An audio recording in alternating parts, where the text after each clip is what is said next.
It was a beautiful summer evening. Paul was happy, no more exams. College was finished. Now he needed a job. He wanted to be a writer and worked for a newspaper. But first he needed a rest. It was hot in the house. There was no wind. "I'll go for a walk," said Paul to himself. "I'll go down to the river." Paul lived in a small town, and he was soon outside in the country. He walked near the river and watched the waterbirds. Suddenly he saw the girl. She was standing alone, looking into the water. She was young and very beautiful. She had long dark hair, and she was wearing a pretty white dress. Paul went up to her. "Hello," he said. "What's your name?" "I'm Maria," she said, and she smiled at him. Paul and Maria talked for a long time. The sun went down. It was nearly dark. "I must go home," said Maria. "Where do you live?" asked Paul. "In the big white house on the hill," said Maria. "Where do you live?" "In the little brown house near the market," said Paul. They laughed, but Paul was sad. The house on the hill was big and important. Maria was rich and he was poor, and Paul was in love. After that, Paul and Maria often met near the river. Maria always wore beautiful clothes. She always looked lovely. Paul thought about Maria all day and every day. One evening, Paul said, "Listen, Maria, I've written a poem about you." He took a piece of paper from his pocket and read the poem. "I met her in the evening by the riverside. Her dress was creamy white and her hair with ribbon tied." He took a piece of paper from his pocket and read the poem. "I met her in the evening by the riverside. Her dress was creamy white and her hair with ribbon tied. She turned and smiled at me, and I asked her for her name. Though I am young and poor, my love will stay the same." "You are wonderful, Paul," said Maria. "I love your poem." Paul took Maria's hand. He looked into her eyes. "I love you, Maria," he said. "Do you love me?" She smiled. "Yes, of course I love you," she said. She stood up. "I must go home now." Paul was very happy. "She loves me. Maria loves me," he thought. Paul went home. The little brown house was small and poor, but it was always clean and tidy. Paul lived alone with his mother. His father was dead. That evening his mother watched him. "What's happened, Paul?" she asked. "Why are you so happy?" "Oh, it's nothing, Mother Sissy," said Paul. His mother smiled and, "He's in love," she thought. The next day, Paul and Maria met again by the river. Maria looked sad, but Paul did not notice. He took her hand. "Maria," he said, "I am poor now, but one day I am going to be a famous writer." Maria said nothing. "Will you marry me, Maria?" "Say yes. We will be so happy and—" He stopped. Maria looked at him for a moment. There were tears in her eyes. Slowly, she shook her head. Then she turned and ran away. "Maria!" shouted Paul, but Maria had gone. Paul went home slowly. He did not understand Maria. "What is wrong, nurse?" he thought. "She loves me, doesn't she?" His mother was waiting for him. She saw his face. "Oh, poor boy," she thought. "The girl doesn't love him." Paul and his mother ate their supper in silence. Suddenly, somebody knocked on the door. Paul opened it. A man in a servant's uniform stood outside. "I am from the house on the hill," he said. "My mistress wants to see Paul." "That's me," said Paul. "Can you come with me now?" said the servant. "Yes," said Paul. He was excited. "Perhaps Maria has changed her mind," he thought. "Perhaps she does want to marry me." Paul's mother stood at the door of the house. She watched Paul and the servant. "The house on the hill," she said to herself. "I know those people. A rich old woman and her beautiful daughter. My poor son." It was not far to the house on the hill. The servant took Paul up the wide steps and into the house. Paul was excited, and his heart was beating fast. Everything was rich and grand. There were beautiful carpets, pictures, and mirrors. Paul saw himself in a mirror. He looked terrible, this place was so rich, and he looked so poor. The servant opened a door. Paul went inside. An old lady was sitting in a big chair. Maria stood behind her. The old woman was ugly. Her eyes were small and cold, and her mouth was thin and hard. Her old hands were covered with big rings. She looks proud and angry. Paul looked to the old woman, then at Maria. What an ugly old woman, he thought. Is she Maria's mother? Though you want to marry my daughter, the old woman said. Her voice was hard. Paul looked at her bravely. Yes, he said, I love Maria, and I want to marry her. The old woman laughed. You, a poor student, no money, no father, nothing. My daughter will never marry you. Paul said nothing. He looked at Maria. She did not look at him. I am poor now, he said, but one day I'll be a famous writer. The old woman laughed again. No, she said, my daughter is not for you. She is going to be married soon. You will never see her again. The old woman got up and left the room. Maria and Paul were alone. Paul looked at Maria, but she did not look at him. She stood still and did not say anything. Paul went up to her and put his arm round her. Maria moved away from him. I'm sorry, Paul, said Maria. My mother is right. I can't marry you. I don't want to be poor. I want money and clothes and a big car. But you love me, Maria, said Paul, and I love you. He did not understand her. He was angry. Yes, I love you, Paul, said Maria, but love isn't enough. She looked at him. Her face was sad. I'm getting married in 2 weeks, she said. Goodbye, Paul. I'm sorry. Paul left the big house and ran down the hill to the river. He sat there for a long time. Maria loves me. I know she loves me, he thought. But she is marrying another man. She is marrying him for money. It's her mother. Maria is afraid of that ugly old woman. Oh, Maria, Maria, what shall I do?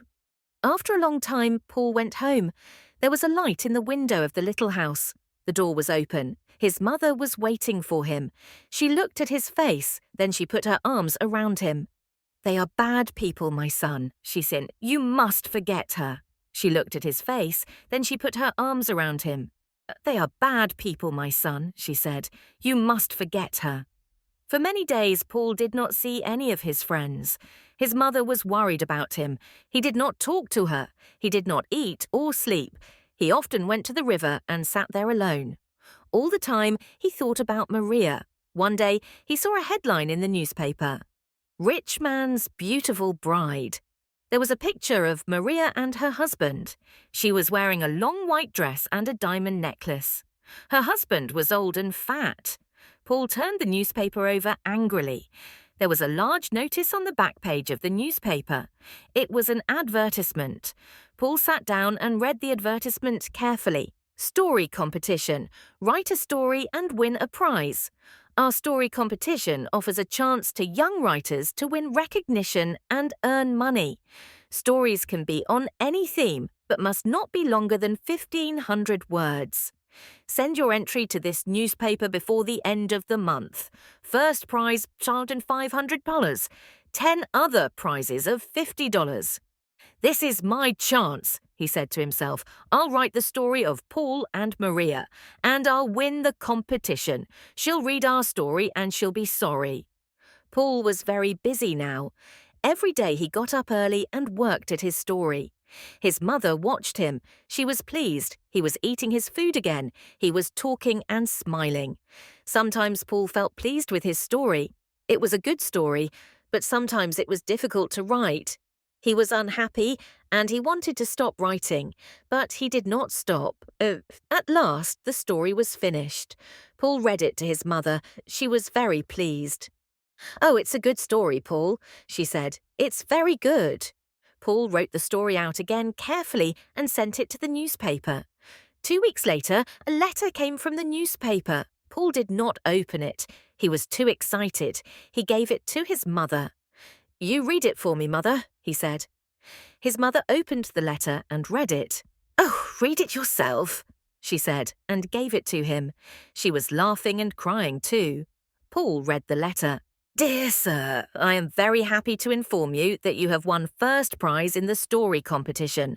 Paul jumped up. He danced round the kitchen and waved the letter from the newspaper. I've won, he shouted. Mother, I've got the prize. I'll be a writer. We'll have some money at last. I'll buy you a new dress and some furniture for the house. He stopped.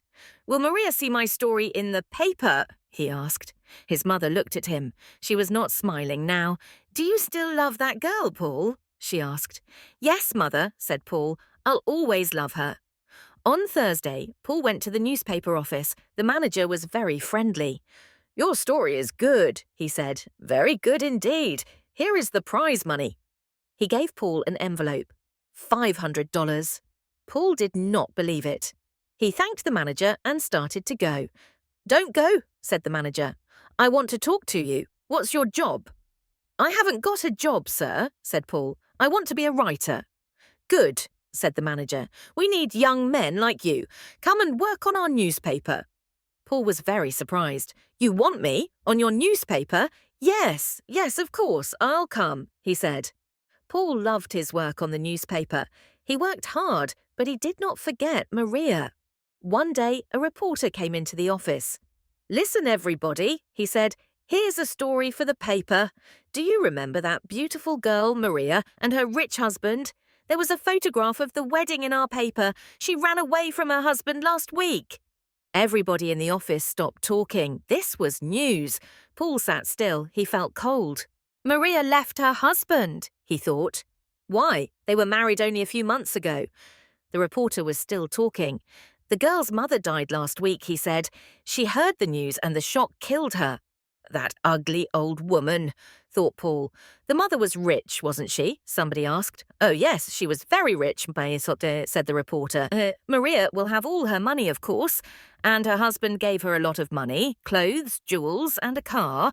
Maria is a very, very rich woman. I don't like rich women, said another reporter. Maria is rich, said Paul, but she is also gentle and kind, and he stopped. Do you know Maria? The reporter asked. Yes, said Paul quietly. I know Maria.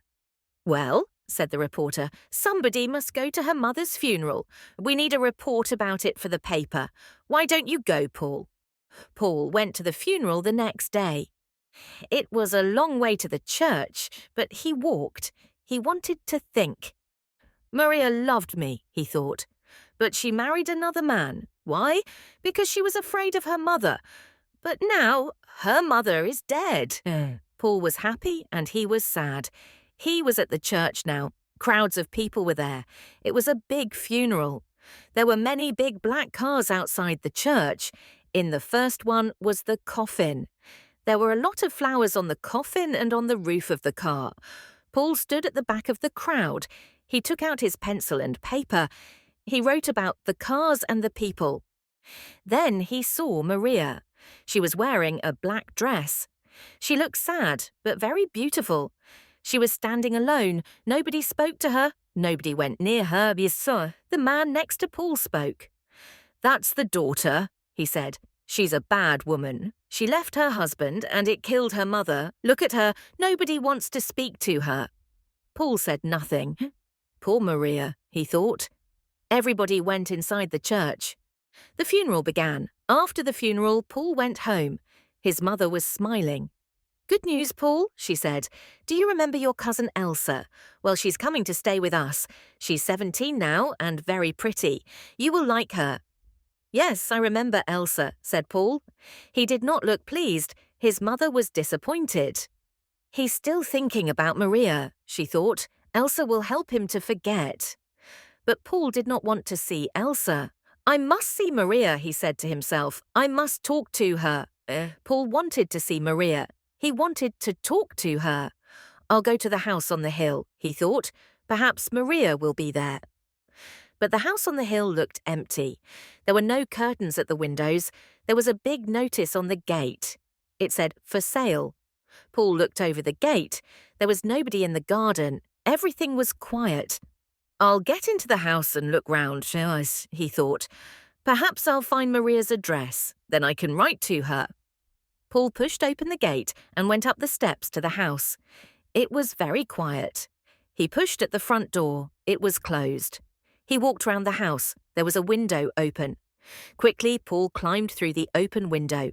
He was excited and his heart was beating fast. He was in Maria's old home. He remembered her mother. He remembered that terrible evening.